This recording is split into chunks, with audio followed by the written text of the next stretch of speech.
Bienvenue sur ce nouveau guide pour les joueurs entièrement free-to-play. Mon nom est Iron et je joue au jeu depuis plus de 530 jours sur ce compte-là. J'ai présentement 48 millions de puissance avec 1,5 milliard de points de meurtre. La raison pourquoi je vous dis ça, c'est parce que j'ai utilisé mes propres astuces et aussi les astuces de d'autres personnes pour optimiser mon compte vraiment le plus possible. Parce que moi, à la base, je suis un très low spender, donc je ne mets pas beaucoup d'argent dans le jeu. Et j'arrive à avoir un compte qui est capable de compétitionner avec des joueurs qui ont des troupes T5 et qui mettent beaucoup plus d'argent dans le jeu que moi. Et comme vous voyez, je n'ai pas de troupes T5, j'ai seulement des troupes T4 et honnêtement, mon compte est tellement optimisé que je peux concurrencer avec les joueurs T5. Donc, guys, ce que je m'apprête à vous dire aujourd'hui dans cette vidéo, ce n'est pas des paroles en l'air, c'est des astuces que moi-même j'ai utilisées sur mon compte. Donc, c'est pour ça qu'aujourd'hui, je vous fais cette vidéo-là. Donc, première des choses à savoir, quand vous allez arriver sur le jeu, vous allez devoir sélectionner une civilisation. Eh bien, à partir de là, vous allez seulement choisir la Chine, OK? Pourquoi la Chine? Eh bien, tout simplement pour la vitesse de construction de 5%.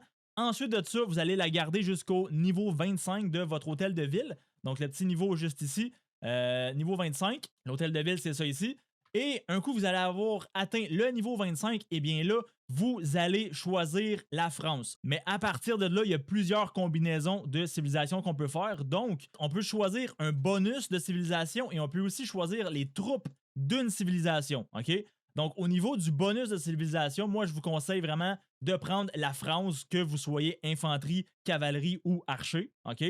Ensuite de ça, au niveau des unités spéciales, donc les unités spéciales qui se trouvent juste ici, donc pour les unités spéciales d'infanterie, donc ça va être encore une fois la France, donc ces unités-là. Ensuite de ça, les unités spéciaux des archers, ça va être ceux de la Chine et les unités spéciaux de la cavalerie, ça va être ceux de l'Arabie. OK? Donc toutes ces unités-là, en fait, ce sont les meilleures dépendamment du type de troupe que vous voulez jouer, et toujours en conservant le bonus de la France à cause du vitesse de soins de l'hôpital de 20%. OK? Ça, guys, en étant free-to-play, ça va vous faire sauver énormément de ressources et de speed-ups. Juste ce petit bonus-là en soi. En plus de ça, ben, vous allez chercher un petit 3% de santé des troupes. Donc ça, c'est vraiment 3% pour toutes les troupes, hein, infanterie, archer et cavalerie. Ensuite de ça, on va parler de votre première marche. Donc, si vous voulez devenir un main infanterie, moi, ce que je vous conseille de faire vraiment, OK, ne faites rien d'autre que ça.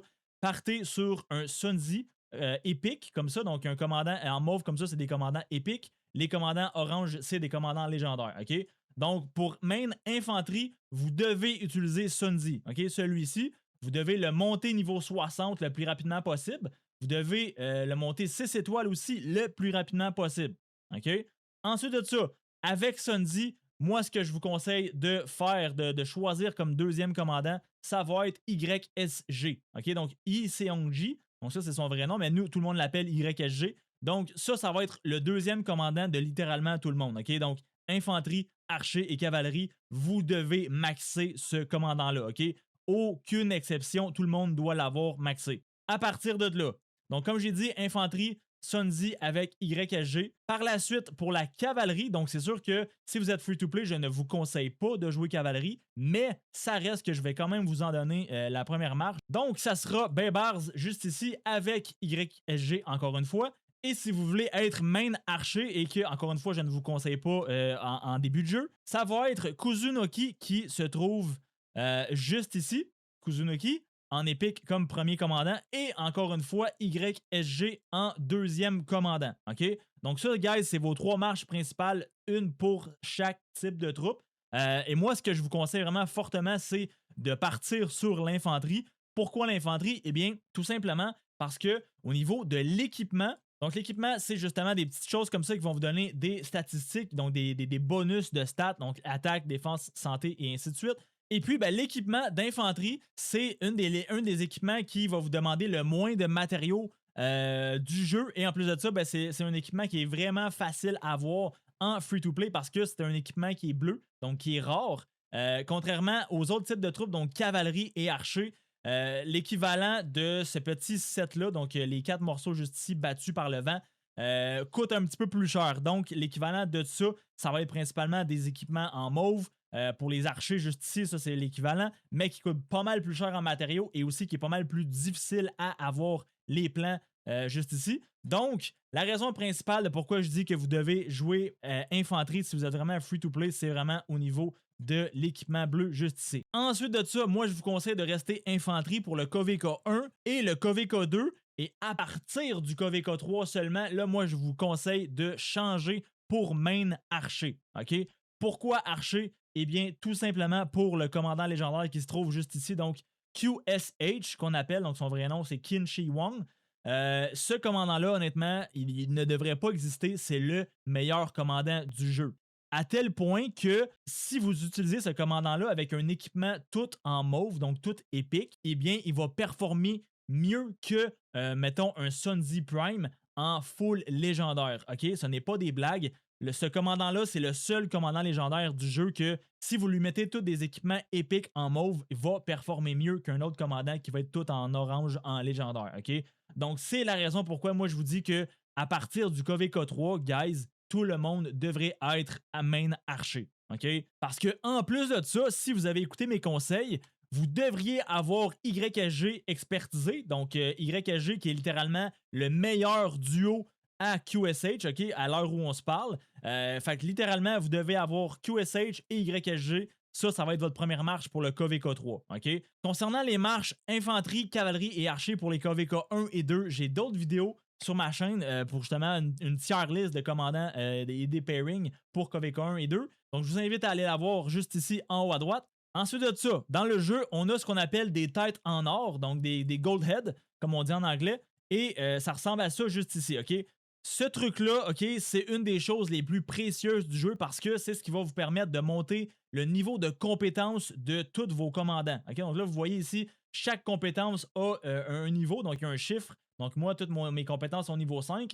Et un coup que les 4 compétences sont niveau 5, eh bien, vous allez débloquer l'expertise d'un commandant.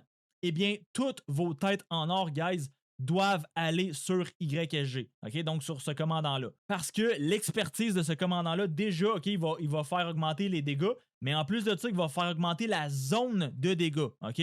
Donc au lieu de faire une espèce de zone en éventail, donc ça fait un genre de V comme ça, eh bien, ça va faire une zone de cercle. C'est ce qui fait en sorte que l'expertise de YSG est vraiment broken, OK?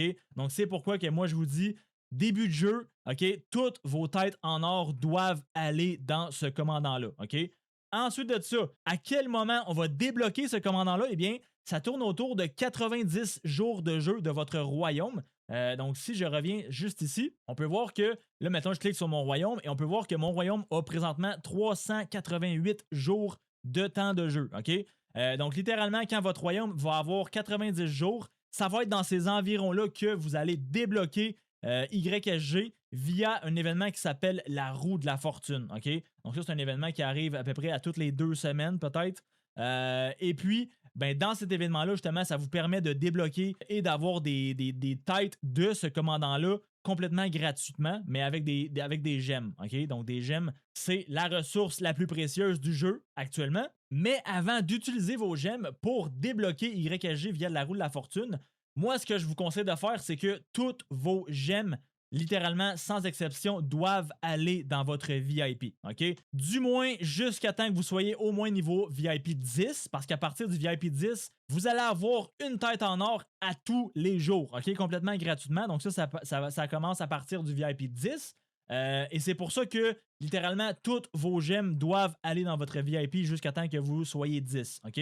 Ensuite de ça, moi, je vous conseille de continuer de mettre toutes vos gemmes dans le VIP jusqu'au niveau 12, parce qu'au niveau 12, vous allez débloquer 2 têtes en or à tous les jours. Et encore une fois, je vous conseille même de les mettre encore une fois dans le VIP jusqu'à temps que vous soyez VIP 14. Parce que VIP 14, c'est vraiment là que le jeu devient généreux, OK? 3 têtes en or à tous les jours. Donc ça, guys, c'est vraiment ne pas négliger, c'est complètement incroyable. Moi, ça, c'est une de mes erreurs que j'ai fait. Probablement la seule erreur de mon compte que j'ai fait, je devrais dire. Parce que j'ai atteint ce tiers-là de VIP 14 dans les environs de 400 jours. OK?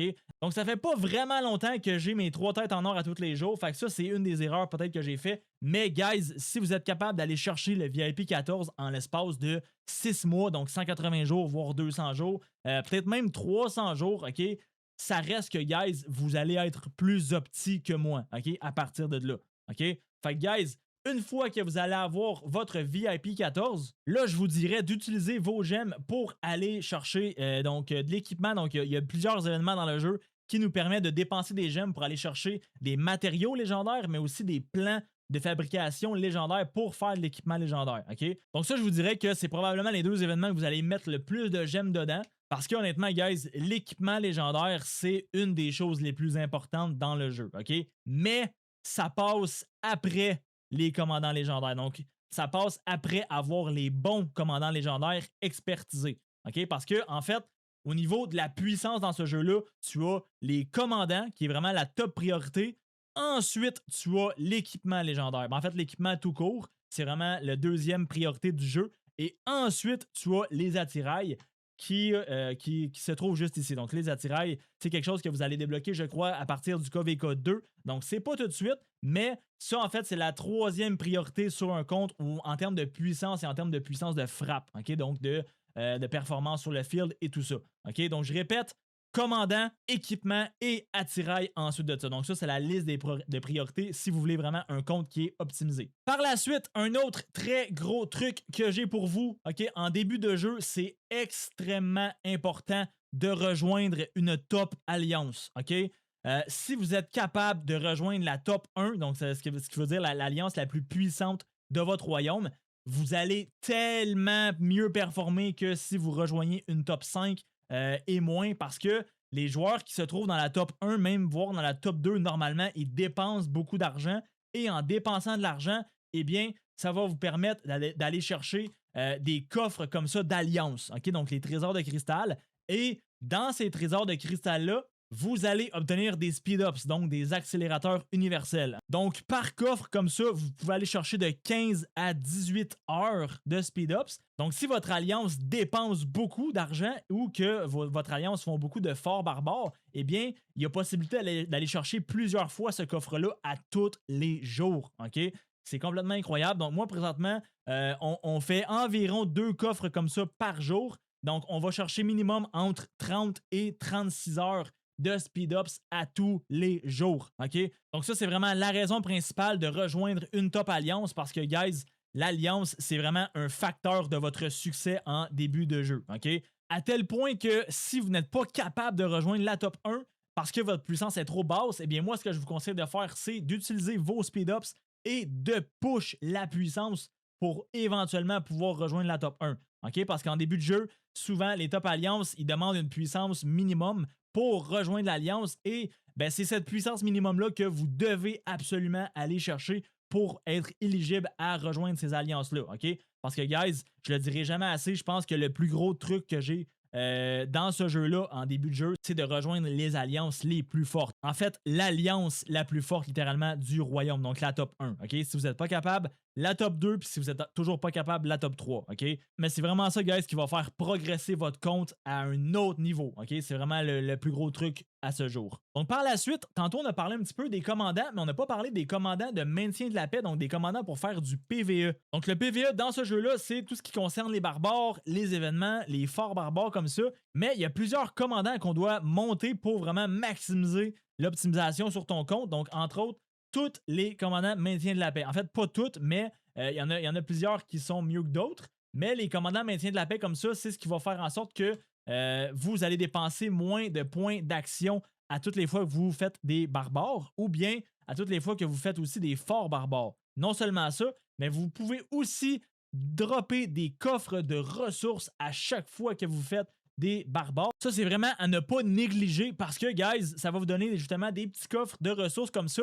On peut voir que moi, j'ai 319 000 coffres de ressources comme ça. Et si j'en ouvre seulement 100, on peut voir que ça nous donne quelques ressources, OK? Mais ça, c'est complètement gratuitement. C'est en dépensant vos points d'action quotidiennement, OK? Mais si on fait ça fois 319 000, guys, c'est énormément de ressources que vous allez avoir gratuitement. OK? Tout ça à cause des commandants que vous allez utiliser. OK? Donc, justement, priorisez certains commandants maintien de la paix seulement une fois que votre commandant primaire va être au niveau 60. OK? Donc, comme j'ai dit tantôt, Sunzi devrait être votre commandant primaire. Ensuite de ça, vous devez le monter niveau 60 rapidement et le monter 6 étoiles aussi rapidement. Et une fois que tout ça c'est fait, là, vous pouvez vous concentrer sur des commandants de PvE, donc des commandants de maintien de la paix. OK? Donc, par exemple, Bélisaire, un des meilleurs commandants en début de game pour le maintien de la paix, c'est Loar, juste ici. Ensuite de ça, on en a plusieurs. Donc, on a aussi Boadici qui est vraiment très solide. On a Kira qui, on va débloquer un petit peu plus tard dans le jeu, qui est aussi très très bien. Ensuite de ça, on a Mulan. Donc, bref, on en a plusieurs. C'est sûr que moi, je vous conseille de vraiment monter Loar en premier parce qu'il va y avoir des événements pour dropper Loar et monter ses compétences. Donc, Loar est littéralement un des meilleurs commandants à maintien de la paix du jeu. Ensuite de ça, un coup, vous allez justement avoir des commandants à maintien de la paix. Eh bien, c'est là qu'il va être extrêmement important de dépenser vos points d'action à tous les jours. OK? Donc, où est-ce que vous les dépensez? Eh bien, moi, ce que je vous conseille de faire, c'est vraiment de faire des forts barbares le plus possible. Parce que, comme j'ai dit tantôt, les forts barbares vont faire en sorte que vous allez débloquer des petits coffres comme ça. Et les petits coffres de forts barbares vont faire progresser la petite barre comme ça pour vos trésors de cristal d'alliance. OK? Donc, encore une fois, guys, prioriser les forts barbares avant les barbares. Très, très, très important. Ensuite de ça, autre petit truc que j'ai pour vous, c'est vraiment, ça paraît tout con, mais c'est vraiment quelque chose que les gens négligent, c'est de faire tous les événements, guys, OK? Donc, par exemple, crise de Céroli, ça, c'est un événement qui arrive, je pense, aussi aux 2 semaines. C'est plate, OK? On va se le dire, il y a beaucoup d'événements qui sont pas le fun à faire, mais que les récompenses sont vraiment, vraiment intéressantes, entre autres. Je pense qu'il y a 20 coffres comme ça de matériaux rares, 20 coffres de matériaux normaux comme ça, pas normaux, mais verts. Donc, guys, beaucoup d'événements. En fait, tous les événements rapportent des récompenses vraiment incroyables, malgré que la plupart des événements, ils sont plates, OK? Ils sont pas le fun. Ça reste que vous devez tous les faire sans exception, OK? C'est vraiment le nerf de la guerre parce que si vous êtes free-to-play, que vous ne dépensez pas d'argent dans le jeu, les événements, guys, c'est votre meilleur ami. Ensuite de ça, il y a quelque chose que je n'ai pas mentionné encore au début de la vidéo, c'est au niveau de l'expédition. OK? Donc, l'expédition, c'est un genre de parcours comme ça, de niveau que tu dois faire et que tu dois progresser au fil du temps. Et chaque niveau va vous donner des points, des espèces de médailles de conquérants comme ça. OK? Eh bien, avec ces médailles-là, vous pouvez acheter plusieurs choses, entre autres des sculptures de Constance et des sculptures d'Ethelfleda. OK? Moi, ce que je vous conseille, guys, à partir de là, c'est d'acheter uniquement des sculptures de Constance jusqu'à temps que vous la maxez. OK? Donc, Constance, c'est littéralement le meilleur commandant de récolte du jeu. Pourquoi je dis ça? Eh bien, c'est simple, c'est parce que dans ses compétences, si on va voir rapidement, eh bien, son 4e skill fait en sorte que vous allez avoir 10% de bonus de ressources à chaque fois que vous allez récolter. OK? Bon, là, dit comme ça paraît pas beaucoup. Donc, si je vous montre mes rapports de récolte, on peut voir que le chiffre en vert ici, c'est justement le bonus de ressources qu'on va chercher grâce aux commandants et aux équipements. Donc, si, mettons, on regarde, ça monte extrêmement vite. OK? Donc, ça, c'est littéralement plus 500 000 pièces d'or complètement gratuitement. Donc, guys, c'est à ne pas négliger. OK? Donc, Constance, encore une fois, je répète, meilleur commandant du jeu en termes de récolte. Et la seule façon de la débloquer et une des façons aussi de monter ses niveaux de compétences, c'est en achetant des têtes dans l'expédition. OK? Une fois que votre Constance va être maxée, donc avec toutes ses compétences niveau 5, là, vous pouvez débloquer et acheter des sculptures d'Ethelfleda. Parce que ça, c'est, je pense, en fait, c'est le meilleur commandant de maintien de la paix. Donc, tantôt, je disais que c'était Loar, mais Loar, c'est après Ethelfleda. Donc, Ethelfleda, vous allez vous en servir quand même beaucoup. Et puis, Ethelfleda, c'est la seule façon de l'obtenir, c'est encore une fois via l'expédition. OK? Et elle, par contre, la seule et unique façon de monter ses compétences, ses niveaux de compétences, c'est en achetant des sculptures de Ethelfleda ici dans l'expédition. OK? Donc, guys, l'expédition, vous maxez Constance et une fois que c'est fait, vous achetez des têtes de Ethelfleda. Ensuite de ça, dernier petit truc que j'ai pour vous et non le moindre, si vous voulez jouer sérieusement à ce jeu-là et que vous voulez jouer sur le long terme, vous devez faire des comptes fermes, guys. OK? Ça, c'est la partie ennuyeuse du jeu. Vous devez faire des comptes fermes pour justement avoir assez de ressources pour aller faire des combats sur l'open field, en KVK. Donc, guys, il n'y a pas de secret. Si vous voulez avoir assez de ressources en KVK pour faire des combats vraiment pour jouer des longues heures en KVK et sur le field, vous devez avoir des ressources, OK? Les ressources, vous voyez que moi, j'en ai quand même énormément pour un joueur en T4, mais J'ai pas eu ça avec un seul compte, ok? Comme vous voyez, moi, j'ai littéralement 7 comptes fermes et c'est grâce à ces 7 comptes fermes-là que maintenant, je suis riche en ressources, ok? Il n'y a pas de secret, guys. Vous devez faire des comptes fermes, absolument, c'est non négligeable, ok? Surtout, vous êtes free-to-play. Ensuite de ça, au niveau du nombre de comptes fermes, moi, je vous conseille un minimum de 3, ok? 3, honnêtement, je pense que c'est le minimum pour vraiment remarquer une différence sur votre compte et avoir assez de ressources pour ne pas en manquer. Après, moi, je dirais que le chiffre magique, honnêtement, c'est 5. Donc, avec 5 comptes fermes, vous pouvez jouer de très longues heures. Un peu comme moi, justement, il y a des combats, moi, je joue des 10 heures et des 10 heures par jour quand que, justement, le jeu me permet et que mon travail me le permet. Mais 5 comptes fermes, je vous dirais que c'est le chiffre magique, OK? Si vous en avez plus, c'est encore mieux, mais plus que ça commence à être très, très redondant. Minimum 3 comptes fermes, OK?